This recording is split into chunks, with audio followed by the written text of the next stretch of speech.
Halo Cikos, apa kabar semua? Semoga kita semua dalam kondisi baik-baik aja, tanpa kekurangan suatu apapun, dan yang pastinya selalu dalam lindungan Tuhan Yang Maha Kuasa.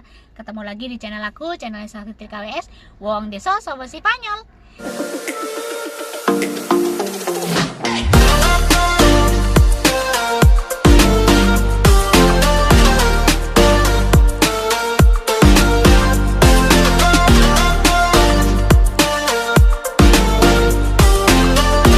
Hari ini aku mau melanjutkan menjawab pertanyaan sebelumnya.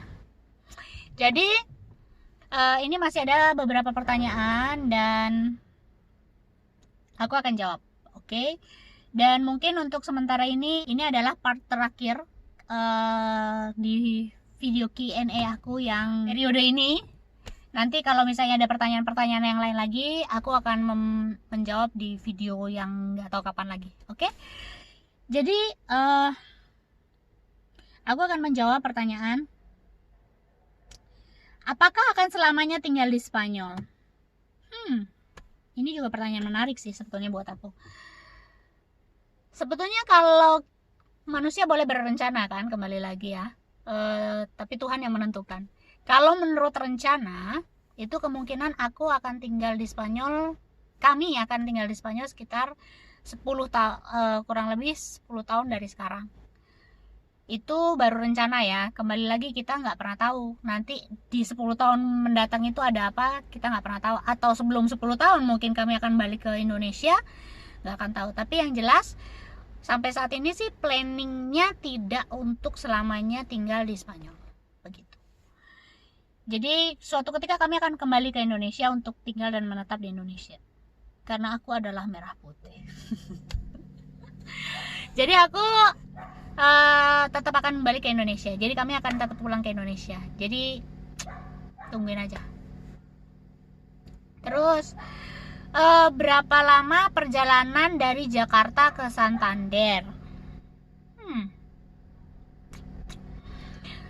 Sebenarnya ini kalau aku jawab, perjalanan dari Jakarta ke Santander itu tergantung rute maskapai penerbangan yang kita ambil. Pokoknya dia tergantung dari jadwal lah ya, jadwal penerbangan yang kita ambil gitu. Karena ada yang jadwal penerbangan yang paling pendek yang aku pernah tahu itu sekitar 21 jam. Itu berarti transitnya itu cuma sekitar 1 jam lewat sedikit gitu. Karena sebetulnya kalau perjalanan pesawatnya aja dari Santander, dari Jakarta ke Santander itu sekitar 18 jam atau 18,5 jam. Jadi sisanya itu adalah waktu transitnya. Kalau misalnya memang kita dapat yang 28 jam atau yang dapat yang 24 jam, yaitu berarti 28 dikurang 18. Jadi sekitar 10 jam kita nunggunya di tempat-tempat transitnya itu. Jadi tergantung kita transitnya itu yang menentukan berapa lama kita akan nyampe dari Jakarta ke Santander atau begitu juga sebaliknya. Biasanya sih aku lebih suka mencari yang sekitar 24 jaman lah gitu, 23 atau 24 jam, karena terlalu lama nunggu di bandara juga nggak terlalu enak, terlalu cepat juga nggak enak. Karena kalau pas kebetulan kita dapat kebagian yang pesawatnya nyampenya delay atau bandaranya yang gede yang kita harus nunggu bis atau kita harus nunggu kereta, harus nunggu tren yang menghubungkan dari bandara internasional ke bandara lokal, itu juga ribet juga. Itu jadi aku lebih suka yang ya di bandara sekitar 2,5 jam gitu, atau ya 3 jam nggak masalah lah gitu, supaya kita juga nggak lari-lari, nggak buru-buru juga gitu. Jadi jawabannya adalah kalau di udaranya aja sekitar 18 jam sampai 18,5 jam itu. Tapi kalau sisanya ya itu tergantung dari tiket yang kita pilih, maksudnya dari jadwal penerbangan yang kita pilih gitu.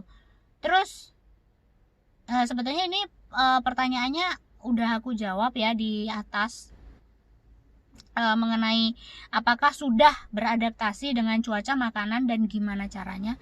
Mungkin aku akan masukin ke link aja supaya kalian bisa terkoneksi dengan video Q&A aku yang sebelumnya gitu. Jadi aku lanjutin ke pertanyaan selanjutnya ya. Gerejanya di mana? Apakah ada gereja Indonesia di sini? Di sini gerejaku itu gereja Pentakosta. Jadi kayak di Indonesia mungkin seperti GPDI gitu kayaknya ya. Gitu. Dan untuk gereja Indonesia sendiri di sini belum ada karena orang Indonesianya itu kan cuma sedikit ya di sini, di Santander, di Cantabria aja sedikit gitu, apalagi di Santander itu cuma sedikit. Jadi kita nggak bisa bikin gereja pastinya. Jadi gereja kami adalah gereja buat orang-orang pendatang, tapi yang jelas berbahasa Spanyol. Jadi gereja kami gereja yang berbahasa Spanyol, dan gereja pusatnya itu posisinya ada di Rotterdam gitu. Jadi aku pernah ke sana, pernah ke Rotterdam juga, pernah ketemu sama kayak gembala sidang besarnya di sana gitu. Jadi gerejaku ini punya beberapa cabang maksudnya di negara yang lain, itu ada di Belgia sama di Belanda gitu. Kalau yang gedenya lagi aku kurang tahu ya, cuman yang aku tahu yang gereja pusatku itu adanya di Rotterdam gitu. Jadi aku udah pernah sampai ke Rotterdam dan mencari makanan khas Indonesia banyak banget di sana. Aku pengen ke sana lagi cari makanan. Karena di Santander ini agak susah sih untuk cari makanan gitu. Kita bisa dapat, cuman harus minta kirim kayak online gitu dari Madrid. Dan itu pun tidak semua yang kita mau ada gitu. Jadi ya yang utama-utama aja gitu. Gitu. Jadi untuk gereja itu ya jawabannya. Terus cara cari lowongan kerja. Ini aku bingung ya jawabnya ya, karena sebetulnya ini tergantung dari jenis pekerjaan, terus laki-laki atau perempuan yang mau kerja ini ya, maksudnya untuk kerja di Spanyol. Terus dia posisinya ada di Indonesia atau ada di Spanyol, itu juga menentukan. Yang pasti sih gini ya, aku mau cerita sedikit, dan aku mungkin mau menjawab sedikit ya untuk teman-teman yang mungkin berpikir bahwa untuk kerja di Spanyol itu carinya mudah. Jadi maaf, bukan mau mengecilkan harapan teman-teman, tidak. Tapi untuk saat ini kita yang sudah ada di Spanyol aja itu banyak yang di PHK, banyak yang dirumahkan, karena banyak juga perusahaan atau tempat-tempat kerja yang bangkrut. Jadi kalau misalnya memang teman-teman berminat untuk bekerja ke luar negeri, sepertinya saat ini bukanlah saat yang tepat untuk keluar dari Indonesia lah gitu. Belum saatnya untuk bisa keluar dari negara kita gitu. Karena ada banyak pertimbangannya. Yang pertama, ini aku sekadar sharing ya. Yang pertama, Spanyol itu saat ini menutup orang-orang yang datang dari luar negeri. Karena apa? Karena di sini angka kasus COVID itu termasuk tinggi. Gitu. Jadi mereka membatasi pergerakan untuk keluar dan masuk ke dalam. Gitu. Itu satu. Yang kedua, di sini juga kondisi juga susah. Jadi yang dikhawatirkan adalah kalau kalian datang ke sini nekat tapi belum punya kontrak kerja, belum ada perusahaan atau bos yang menjamin kalian, takutnya nanti di sini kalian akan susah. Maksudnya kalian akan hidupnya lebih susah daripada di Indonesia sendiri gitu. Mungkin nanti aku akan bikin video spesial sama Mbak Tarni, karena dia punya teman, beberapa pengalaman teman-temannya dia yang kayak pelarian gitu ya, dari Afrika atau dari Arab atau dari pokoknya dari negara-negara yang lain, mereka ceritanya mau mengadu nasib ke sini, ke Spanyol, tapi berakhir menyedihkan ya kalau menurut aku gitu. Nanti aku akan ngobrol sama Mbak Tami mengenai itu juga gitu. Jadi jangan pernah membayangkan hidup di negara orang itu enak, itu enggak, apalagi buat yang ilegal.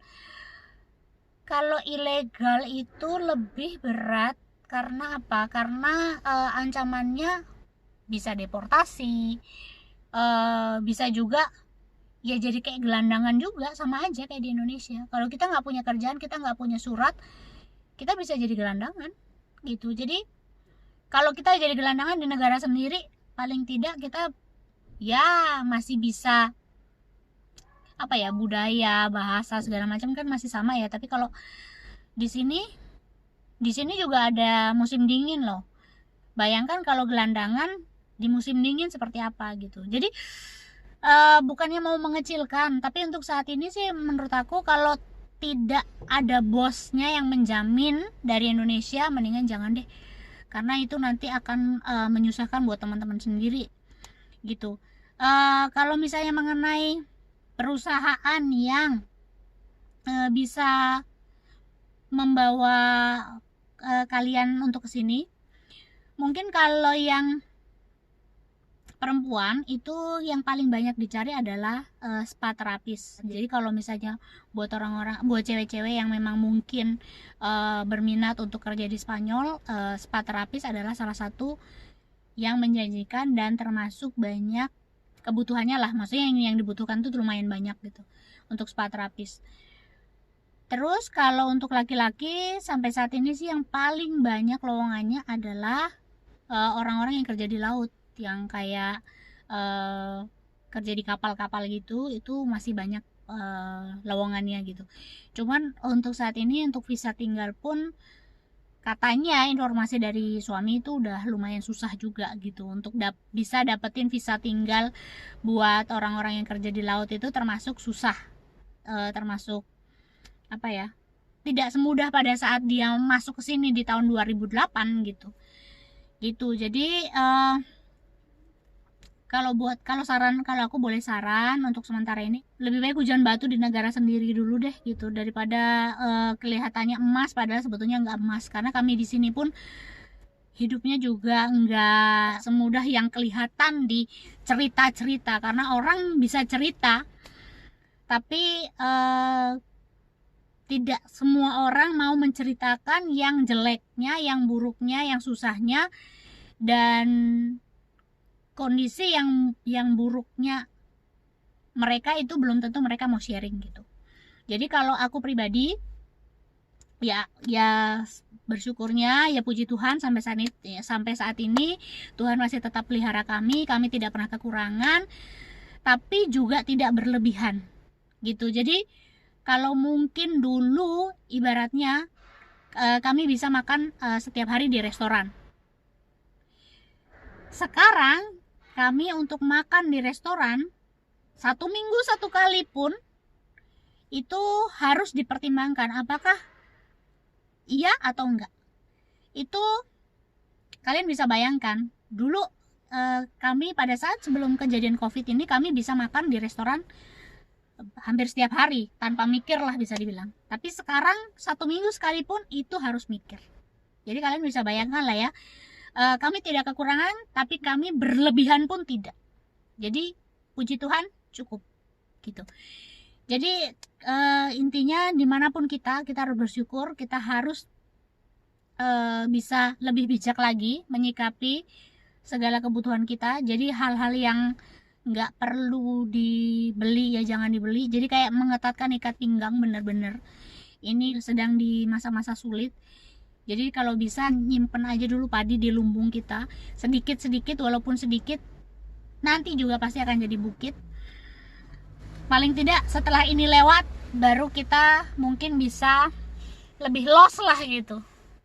Jadi untuk teman-teman, untuk masalah cari kerja mungkin aku belum bisa kasih saran, maaf, karena memang di sini pun kondisinya sedang tidak baik gitu. Kalau kalian mau cari info silahkan cari di yang itu tadi. Kalau buat laki-laki potensinya yang paling besar adalah untuk jadi pelaut di kapal transit, tapi kapal transit yang di Spanyol. Untuk perempuan itu untuk spa terapis gitu. Jadi sekian dulu video aku kali ini.